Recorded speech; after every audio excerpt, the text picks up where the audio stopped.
morning, good afternoon, good evening, however you're watching, wherever you're watching, however you're listening, wherever you listen. It's the Bet Online Salute to Troy podcast, and the Bearded Bandits are back. And if you have not noticed, Jamal is growing his beard in. Don't shave it, Jamal. I think I'm going to go with the beard. You wait until, if I keep this on until Thursday, I'm going to get stopped at airport security. You don't worry about that. I just have to go through these rough stages the next 2 weeks, and then once I start combing it, I'll be good. It'll be back to how it was. I think I'm going to go with the beard. My wife liked it too. She didn't like it in the beginning, and then she was like, "Oh, you cut your beard." I'm like, "Yeah, you like it." They come around. They come around. I think it gives like that look. You know what I mean? So definitely. Let's start with the Madman. Madman, how are you doing today? I know you're a little excited because you're headed somewhere. How are you doing today?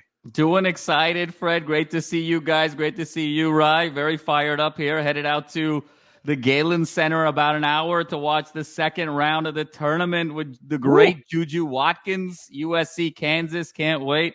Fun fact, me and my best friend from college, from SC, 20 years we've had season tickets, 20 consecutive years. We have together, we haven't gone to a USC college basketball game since we graduated in 2006, and yet to go to a USC women's game. So I'm very, very excited to see the legend, Juju Watkins. I think everybody wants to see USC Iowa for the natty between Juju and Caitlin Clark. So let's they don't want to see let's that. get it on. They don't want to see that. They don't want to see. They don't want to see Juju take over Caitlin. They don't want to see that. I'm gonna stir the pot. I'm gonna stir the pot a little bit here, Jamal. Real quick. Stir the pot real quick. Will Juju be the best all-time player at USC? Wow. Because we know who it is. Oh, yeah, of course. It's Reggie's sister. We know that. You know, it's the great Cheryl Miller. No question about it. Look, I think Juju has the opportunity to do so, but she's going to have to win a couple natties. You know, just averaging 25 a game isn't going to be enough because Cheryl Miller averaged, I believe, 23 a game over 4 years at USC, back-to-back natties, 4-time unanimous All-American. So Juju can do all of those things, but you got to get the hardware. There you go. And we got the man, the myth, the legend himself, the CEO, the founder, 4 years ago in Children's Hospital and down in Hollywood, California, decided to come up with LAFB. Ryan Dyrud, how are you doing on this fabulous Monday? Excellent, gentlemen. Good to see you. A lot of exciting stuff to talk about. It's crazy, Jamal and Al, to think like when we went into August, how much hype was around this football team, how much hype was around the men's basketball team with Collier and obviously Bronny. And here we are in March, and the women's basketball team has the best chance to be the shining light for the USC Trojans. So pretty exciting. And obviously we got some exciting stuff with football to talk about, but hats off to the women's basketball team. I'm very jealous you're going to be there, Jamal. I think that'll be a blast of a game. And it seems like the scenes that, dating back to even the season, it's been a lot of fun with Juju Watkins and all the other. It's a special year, Ryan, in women's college basketball overall. I think this is the first year that the women's tournament has outshone the men. And I think it's been evident in terms of SportsCenter the last couple of nights. SportsCenter opens with the women's game more than the men's game. So it's terrific to see. And both LA teams, you got a 1 in USC, you got a 2 in UCLA. There's just a ton of fun. So the women of Troy, and I think they're already the shining star this year over football and basketball. So let's see how far this magical ride can go. Yeah, and the last thing I'll say, sorry, Al, then you can go, but it's, with basketball in general, it's such a star-driven sport where singular stars drive the sport. And, I will always admit I'm a casual basketball fan. I don't pay that much of attention, but for sure in men's college basketball, I feel like there's not like a defining star in college basketball, where in women's college basketball, you have at least 2 with Caitlin Clark and obviously Juju Watkins. So there's just actual driving star power in the women's game, which the men's game doesn't have this year. No, you're so right. I mean, you got obviously Caitlin Clark, Juju Watkins, Paige Beckers. You got undefeated South Carolina. You got Angel Reese, defending national champion LSU.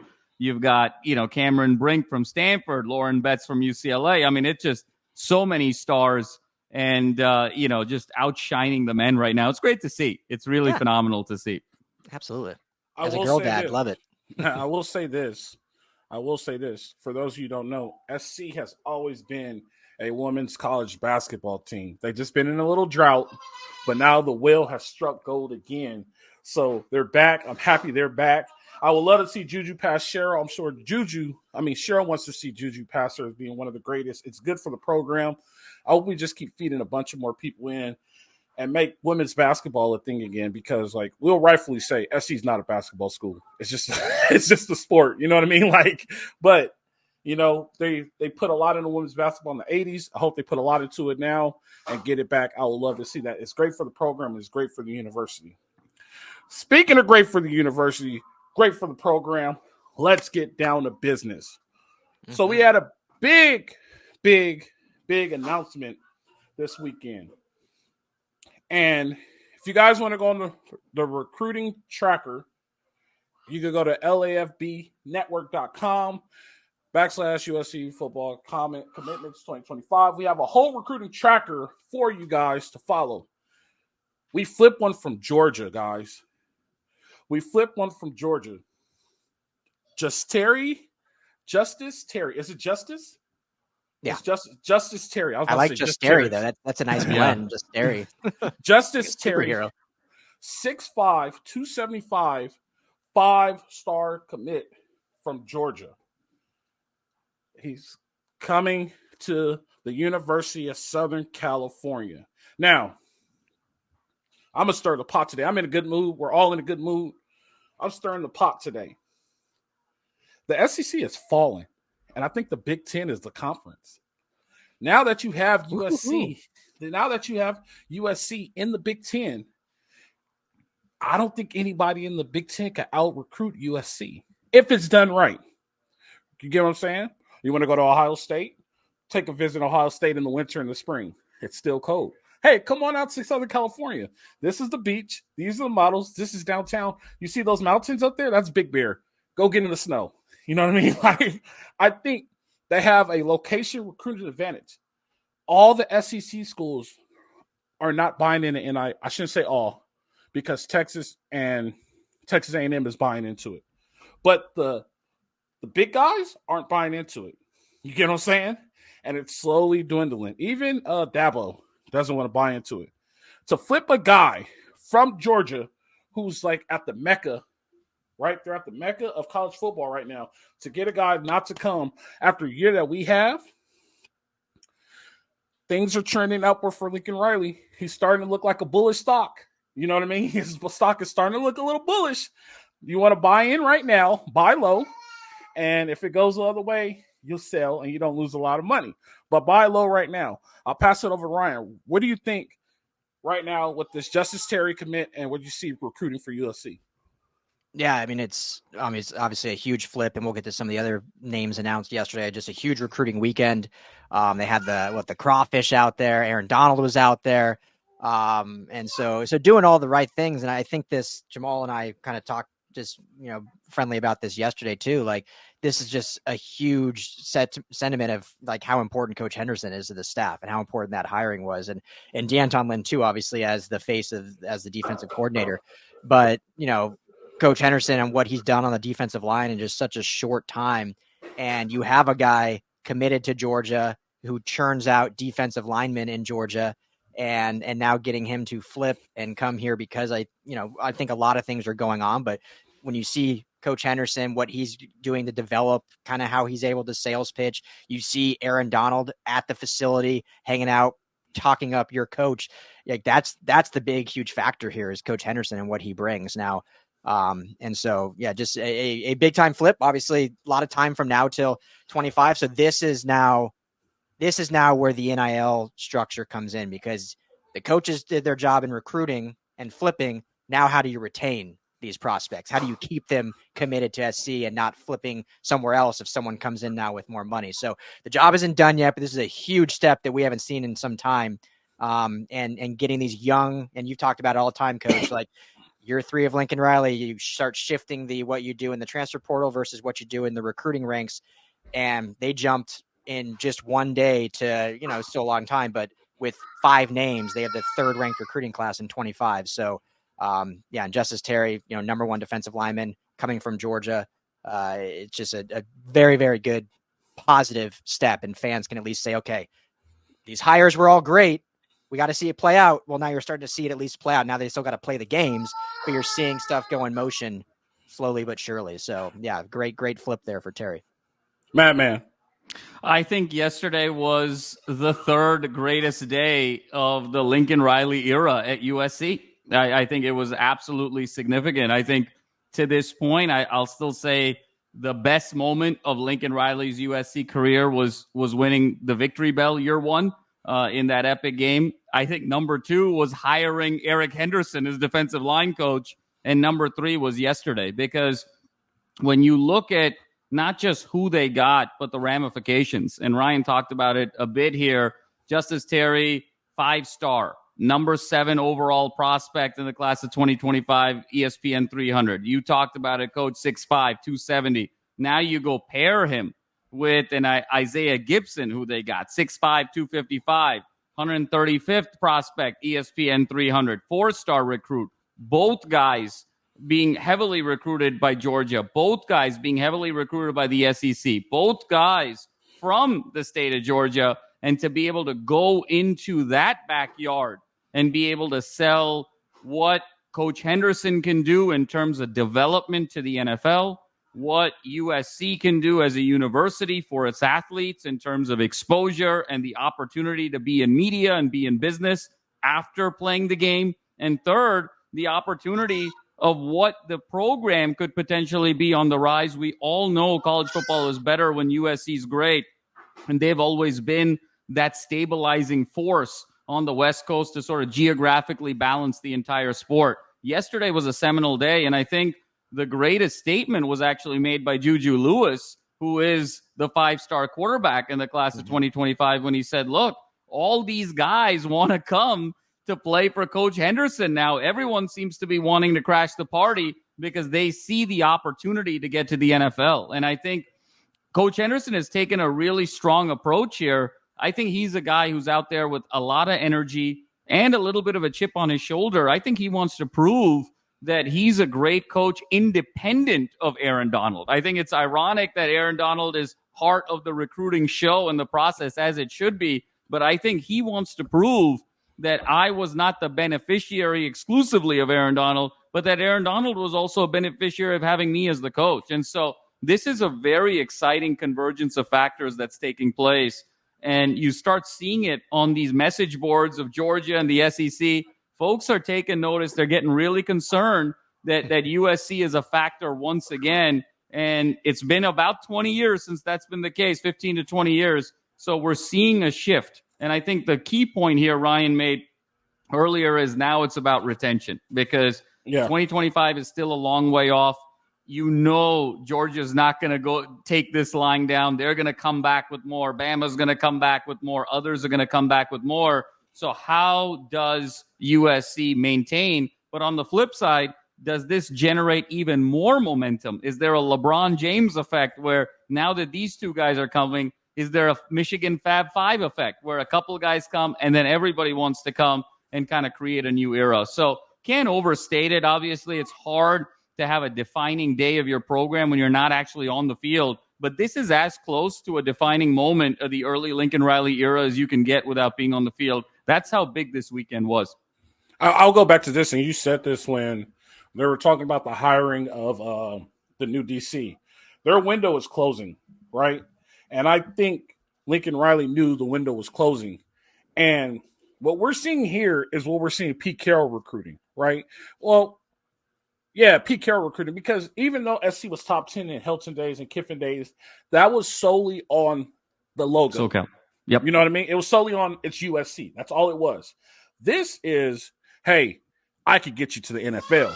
You know what I mean? So when you have 4 guys going in the first round, 6 guys going second, and days behind, and then having extended careers, you start to notice them like, nah, wait, I want to go to SC. What makes it better is when you're the last team standing. That recruits itself. Look, I went to Poly. The reason why I went to Poly is because Poly recruited me by winning. I wanted to go to the best school and be in the best situation possible. SC is setting itself up to be the best school and put you in the best situation possible. Because this is what happens. And you talk about this all the time, Jamal. We start winning, the big donors start coming. And now money no longer becomes an issue. You know what I mean? So, like, things aren't going to happen overnight, but they definitely are going to happen. I want to get into Hilton Stubs. Hilton Stubs also committed this weekend. 4-star safety, 6'1", 180 pounds. He's going to gain. Coach, real quick. Go ahead. I want to get into Stubs too, but I just want to say one more thing about Henderson, because Stubs will be more about, Coach Belk and the secondary. Yeah. But one other, I think, like really intriguing thing about Coach Henderson, and I don't want to downplay D'Anton Lynn, who, is obviously the catalyst of this too, and the DC, but Candace used to say this all the time. And don't worry, anyone out there listening, Candace will be back. She'll be back. She's just, away for now, but we'll have her back, the queen. But about, relatability and being able to players see in their coach kind of what they can get out of the program and development, but also someone they can relate to. And not only Coach Henderson played in the league, not only does he have the gravitas and the excitement and the energy, but I think the fact that he's from Louisiana, he grew up in the South, he coached at Georgia Military Academy, so he has those Southern roots to recruit those SEC guys, but then he's been in LA since 2017 with the Chargers, the Rams, and for whatever reason, my camera decided to cut out there, so I'll get that back. But so then now he's built this kind of LA relatability, being here for, going on eight years or whatever. So I just wanted to point out that I think that's an important factor as well as a guy that can do everything on the field in terms of football, but also has that relatability to players that, Candace always talked about. It is so important that, not all coaches have. Ryan, it's so interesting that you mentioned that, and it's so true. And I think what he's demonstrating through his relatability, through his shared experiences, to being able to speak a common language, to really empathize and build relationships with the recruits, is he's just demonstrating unbelievable value. And if this keeps up, it's only one day, so it's hard to not get too carried away. But if this keeps up, you have to wonder if he wants to be the defensive coordinator in 2025, does D'Anton Lynn have to leave? Because right now, all that we've been hearing in the offseason has been all about Coach Henderson and dog work, and rightfully so, and it's sort of building from the ground up. We haven't heard that much from D'Anton Lynn. It's early. It's a few samples, but it really feels like this team is being built from the trenches inside out. And you have to wonder, even as Henderson starts understanding his value and his power of being able to build recruits, and if he wants more, I think it's going to be really interesting to see how the rest of that staff sort of gravitates towards him, or has to realize, you know what, objects in the mirror, front row mirror, are closer than they appear, and it might be time for me to get out of there. So it's going to be kind of interesting to see the Lynn dynamic. It's early, but this could be a much shorter stint for Lynn than we realize. I disagree. I can tell you why. Here's my evidence. Factual-based evidence. Who was the defensive coordinator during SC's national championship years? Pete. Nope. It wasn't. It was Nick Holt. Yeah, but what defensive coach do we all remember from SC's national championship years? It's Coach O. Exactly. Yeah. You just said it. Coach O. I think, and Henderson's been in the league. He's never been in the spotlight. He might just be that guy like, look, I just want to be the guy behind the scenes. I don't want that pressure on me. I don't know. You know what I mean? But he probably loves. Go ahead. Yeah. And Jamal and I talked about this yesterday offline. Like, it could also, and we talked about this even with the hiring of the staff, is Lincoln Riley and the staff was really protecting themselves on, like, all these guys have the ability to be DC, and we're getting off subject here. We'll get back to the recruits, but it also, I don't think it wasn't a mystery that D'Anton Lynn probably wants to return to the NFL at some point. So this is basically like setting himself up to, if Lynn wants to go back to the NFL, they've got their DC in waiting, obviously, clearly. So I think everyone's in good copacetic. But yeah, I was even, as soon as you were saying that, Jamal, I was just like, we got our own Coach O now with Coach Henny. So yeah. No, I mean, it's interesting. I mean, is D'Anton Lynn the Cliff Kingsbury of the defense this year? I think he's going to be more than that. He's going to be more than that. But it's interesting to see. And here's where I disagree with you, Coach. Coach O wasn't a head coach, not because he enjoyed just being a recruiter. He wasn't the head coach of USC because USC didn't want him to be the head coach of USC. I wasn't a country club guy. He obviously, Pete was there till 2009. And then the vision was to kind of go offense with one of his disciples, with Kiff and Sark.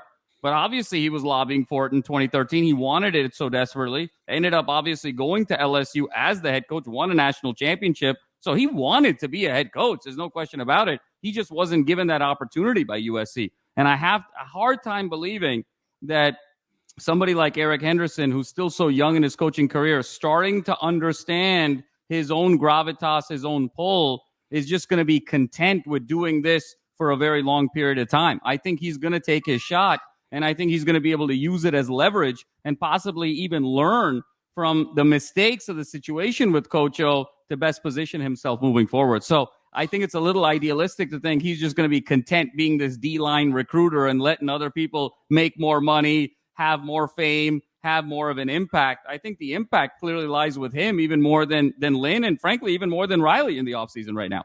Yeah, well, I guess I said it wrong. He may get his opportunity, but it won't be at SC. I should say it like that, right? I think for all these guys, all 4 of them that came in new, I think this is a springboard destination for them to become either a head coach or a defensive coordinator somewhere else. And I'm okay with that as long as there's a plan put in place that it doesn't fall when they leave. You get what I'm saying? So say DeAnton Lynn gets a DC job in the NFL, right? And they make the North Dakota State guy, Ince. They make Ince the DC, right? And then Ince leaves, and now it's Henderson's shot. As long as there's a plan in place and nothing falls, and all of a sudden the original 4 are gone, and you have a new guy, Taylor Mays. Say Taylor Mays becomes a DC. No offense, Taylor, but then it plunges. That's where I have the issue. And I think that's where people mess up when you have the opportunity to set something up where Alabama, where when you leave, you just keep it going, build and keep it going, build and keep it going. So I don't think it'll be at SC. You're right. He probably does want the opportunity, but it'll be somewhere else. And this is his springboard to get it somewhere else. If that's better. Yeah, and he's special, Fred. Yeah. I mean, it's early, but we can already sense it in terms of just the interaction. And I think if it was that easy to just have the succession plan in place and just keep it rolling, then those individual coaches wouldn't have the value that they do. No disrespect to Matt Entz, but I have a hard time believing, just real talk, a white guy from North Dakota is going to be able to go into the Deep South and say, I'm so relatable to your worldview and your positionality and your intersectionality in the world, so come play for me. I mean, that's going to be a tall order, okay? So, all these other guys are great. Belk is great and all that, but they're kind of all riding the coattails of Eric Henderson right now. Let's keep it real here on the defensive side. So, yeah, definitely. I mean, that's a good conversation. That's what makes it so great. We can have good conversations. That's called educated banter. We disagree, but we still love each other.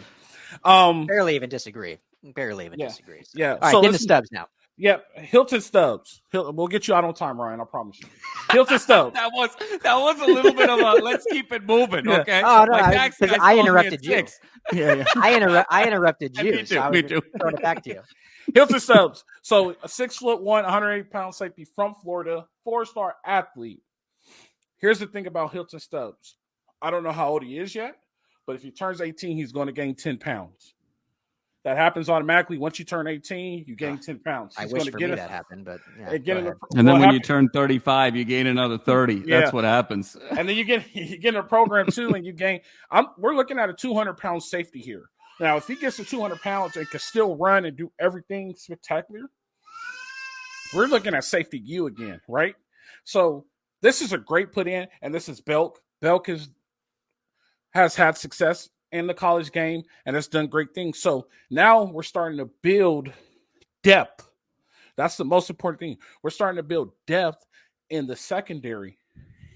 This is going to be the hardest part of this USC recruiting class.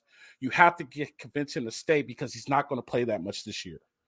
You know what I mean? So you have to develop him and convince him that just stay. Your time is coming. It's just not right now.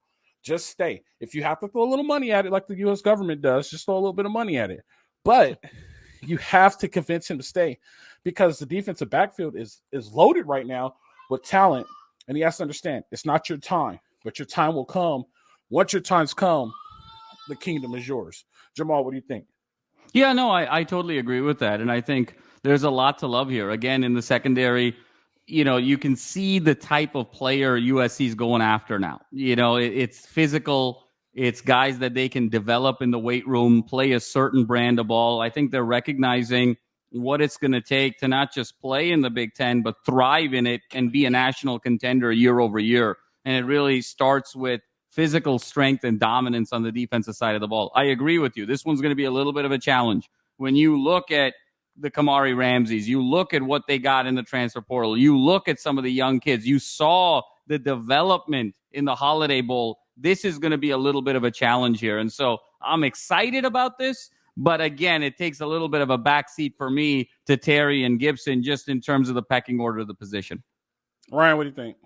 Yeah, echoing that. I mean, obviously you have a year. You won't be there till 25. But yeah, it's just, I mean, we've talked about the secondary a lot. It's a deep, deep group. And Kamari, is only going to be, he has another year after this year of eligibility. Sophomore, yep. So he's not going anywhere. Obviously, Humphreys will probably be gone. And he's more of a corner than safety. But Arnold will probably be gone. But still, I mean, Zion Branch, I mean, you go down the list. So we don't have to name them all. It's a deep group. So if he's a guy willing, get a little bit of NIL, hopefully, if they're able to work that out and come in and develop under this staff, then, this is another unbelievable. But yeah, it's definitely like, okay, how are we going to keep this guy? Because it's a deep group. If he wants to play as a true freshman, it'll be tough. But if they keep putting guys in the league, and even when the secondary has been bad for SC, they put guys in the league, right? I mean, Calen Bullock potentially could be a second-round pick this year with how bad that was. So now that they have guys that can develop you, that's the selling point, right? Like hopefully make some NIL, but hey, you're going to probably not play a year, but if you're sophomore and junior year, we can make you a top 3 round pick. Then that's how you kind of keep guys. But great addition out of Florida. Doug Belk, obviously being a Southern guy, being from Georgia, some big impact there. But yeah, just another good one. Yeah. So I was kind of thinking about this, and we do have some time. We have about 15 minutes to talk about this. And I kind of mentioned it earlier. A lot of SEC schools aren't really buying into NIL. We don't know. I can't say we know because the proof is in the pudding. But we hear that Jen Cohen is all about NIL, and they're trying to fundraise and get NIL. Here's the question I have. Say we start winning, right? And let's say this year we go to the semis. We lose in the semis. It's all good. We go to the national championship, lose the national championship. We win one, lose one, win one, lose one. We make it to the semis, don't make it. What if we became a championship team? I guess you could say win the Big Ten, made it deep in the rounds of the playoffs, like championship rounds of the playoffs. Does NIL start rolling in like a waterfall for USC? Or will it still be a struggle? And we're talking a forecast maybe, let's say 10 years from now. This is a 10-year forecast. Let's be realistic. It's a 10-year forecast. We'll start seeing money flow in if they do make the semifinals and then next year go to the national championship, no doubt. But consistently, will the money become a waterfall? Ryan, you go first and then go ahead to Jamal. I mean, you like to think it will. I mean, all this hypothetical and speculation, but you would think it's such an interesting landscape because even if the money does start coming in, is it used properly? Is it allocated properly? Is it used for the right players that are here to stay and don't take the money and then run after a year if they're not getting enough playing time? But to answer your question, and I'll cede more time to Jamal because I don't have a ton of thoughts on it. But yeah, you would think if they win even this year that the money will start coming in more than it is currently. But then also, how creative do you get with it? Are you bringing in other brands and different, iconic stuff from LA to supplement things? And it's not just straight donor money. So, I mean, it's such a multifaceted sport now, or more multifaceted funding, I guess, for NIL.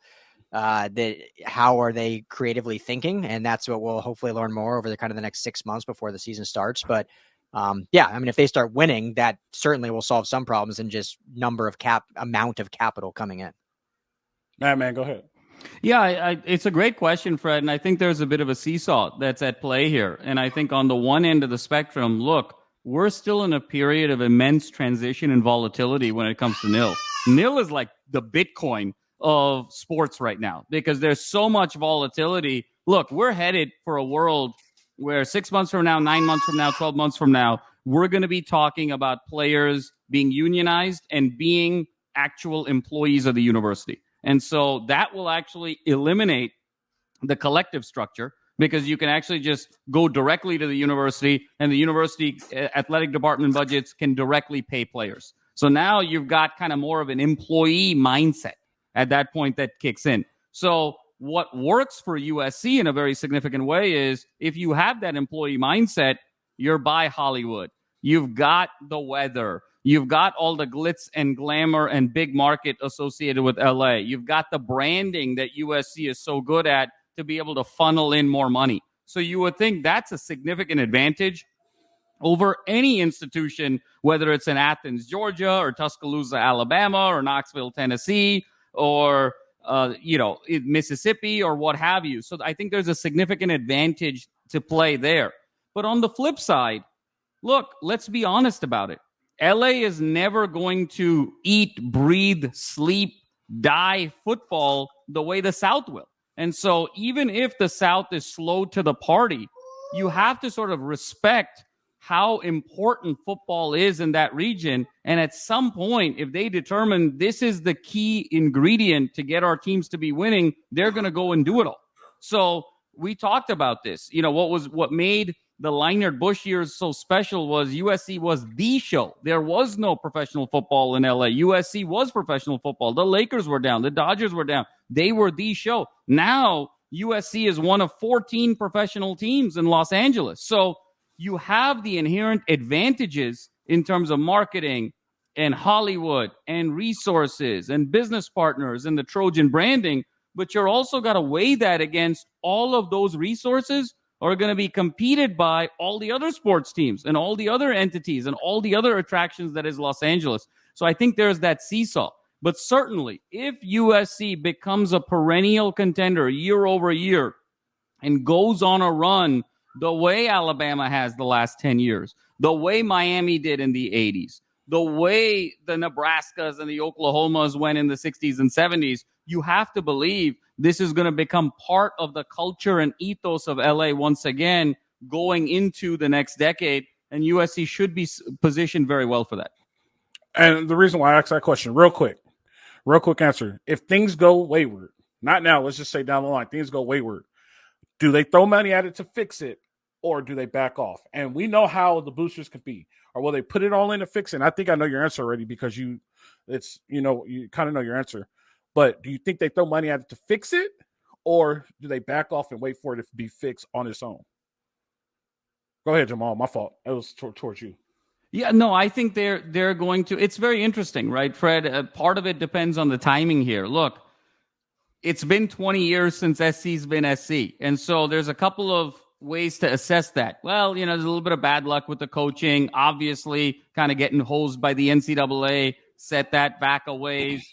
Interesting issues with different, personal lives of different coaches, players, what have you. But you also had a situation where the boosters and the alumni base didn't necessarily demonstrate the urgency to get it back, right? Like when you think about a team in the South, or some blue blood team in college basketball or, any other sort of blue blood program in sports, you're going to do whatever it takes to kind of get back to the top. That didn't really happen here. And then when you overlay that with, look, the USC of today is very different from the USC of 20 years ago when we were there, where the demographics of the university are different. The donor base is very different. The demographics of who gives money, what they care about is very different. So if this was 20 years ago and there was a slump, I would say absolutely. But today, that's kind of a different answer. So I think it's going to be slightly more passive in totality. I think you're going to have the 4, 5, 6 super fan donors, mega donors that are going to care about this very deeply. But is that going to be enough to just throw money at a problem and fix it? So I think it's going to be a fascinating next 12, 24 months to see how this shakes out. I just want to correct you on one thing. We don't have 14 teams in LA. We have the Dodgers, the Lakers, the Galaxy, and the Kings. That's all we have. We have 4 teams in LA. I'm a purist. I'm a purist like you, Fred. The Rams. We have 5. I'm sorry. Rams, but the Chargers and the Clippers and LAFC and the Ducks and, all the nonsense that's going on, The Ducks are in Orange County and the Angels are in Orange County. They're in a whole different city. The Angels and my goodness. You remember just 2 years ago, USC Notre Dame, one of the great rivalries all of sports, the same day LAFC in the same parking lot is winning the title for MLS. So yeah, there's just always something to compete with. The only thing I'll add to what Jamal said is, I mean, there's no obviously perfect answer, but it depends like how much are they going to throw at it? Because you could argue that they did that this offseason with how much they threw at this defensive staff. Now, if we're talking about a complete, okay, they're paying out Lincoln Riley 6 years from now, his buyout, and going and getting another Lincoln Riley type coach and money, that's a different story. But they showed this year at least that they're willing to spend a good amount to fix the problem very quickly. And thus far, based on what we've seen since December and this weekend, it's working. So I'll throw it back to you, Coach. We got to at least mention Isaiah Gibson, because another huge recruit. I know Jamal kind of mentioned him, and we've talked loosely, but got to at least mention. I'm sorry, Jamal talked about edge rusher. I thought that was sweet edge rusher, another 4-star edge rusher, 245 now. He'll be 260 by the time he plays in the program. We're just creating depth, and here's what I like about it. Right, the number on the weight. By the time he plays, he'll be maybe 260. 250, but that's a big edge rusher as a freshman. He'll gain weight and be able to put it on, and he's under Coach Henney, right? That's another guy joining the dog work mentality, able to play. I don't think, and I told you this, Ryan, when they offered somebody like way back in December, if the DC doesn't approve, it's not going to go forward. Now you got to get Henney's approval too. You know what I mean? Henney, what you think about this guy? I like him. All right, Lynn, what do you think? I like him too. Let's move forward. If you have a disagreement, you try to find out the pros and cons, and you can make a move and something. And I've been in this situation too. Hey, it's on you. This guy don't work out. It's on you. All right, I'll take the responsibility, coach. So, and sometimes you get overran by the DC, and that's the nature of the job. But depth. They're building depth with big guys. He's 6'4", and he's going to grow some more. That's a long defensive end. They're building long arm defensive ends. They're building big defensive tackles on the interior. Like Jamal said, they're starting from the interior and working their way back. That's the one way to do it. Bill Belichick always started back and worked forward. But no matter where you start, you got to go with that plan and stick to it. So I love how they're starting up front, winning the game up front with this recruit. So Isaiah Gibson is going to be a great guy, great addition. I think he'll get reps as a freshman because of the rotation of defensive linemen, and he just adds depth in a set of fresh legs. Yeah, I love it. I mean, the only thing I'll add, and Jamal, if you want to, but this is purely fodder for podcasters. There's no like facts behind this, but we're podcasters. We want to talk about it. But this weekend was, and we're excited. It's a good weekend. Like obviously we got to see it come out, but the last 5, 6, 7 years, and there's absolute truth that USC still has work to do in California, in our backyard. That's a different conversation. We've talked about it, but for those past years, the SEC has been coming to LA and taking LA players. I mean, we know it just from quarterbacks, right? CJ Stroud, Bryce Young, go down the list. This weekend was a great, fun weekend for SC to go to SEC country and take a lot of their own and bring them out west. So for fans out there listening, it was a fun weekend to be like, they got 2 guys from Georgia, 1 guy from Florida. We didn't mention the Gus Bus from Texas, but going into SEC country and pulling weight and bringing guys out here. So just some podcast fodder, but some fun stuff there for fans to chat about. Right. And ain't no fun when the rabbit has a gun. It reminds me of the the shorts where it's like, hey, we're podcasters. We say what we want, and all of that so I love that intro. And remember, I mean, Ryan, just to piggyback off of that, the slogan of the team a couple of years ago, when the struggles, to your point, when the SEC was coming and raiding folks from Southern California, remember, was Take Back the West. And we've got a lot of apparel in the merch store, LAFB, that has Take Back the West. Well, guess what? Sunday was Take Back the South. Okay. Yep. And so that's really the statement that was made here. And the last thing I'll add is the best recruiting tool now moving forward, in addition to everything that Coach Henney is doing and others, is performing this season. Because if you follow all of this up with another 8-5 or a 9-4, guess what? The immediacy of society today and young people is going to feel like a distant memory. So the best recruiting tool after you've brought guys in, the best retention tool, Ryan, is performance on the field to be able to set up success for 25. So that creates even more urgency for this particular year as a stepping stone to get that sustained success, Fred, that you've been talking about. Yeah, all I got to say to that is ain't no fun when the rabbit has a gun.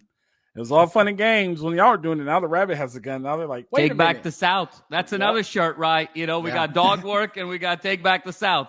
There we go. There you go. Hey, guys, I appreciate you. We're going a little bit early today. I know you guys don't know that, but we're going a little bit early today. You guys are denying me the opportunity to watch Juju warm up. I mean, let's wrap it up, Fred. You know, let's go. Let's deal with the West LA traffic to get over there. Yes, exactly. Mia usually gives the hook. I mean, Juju's giving me the hook right now.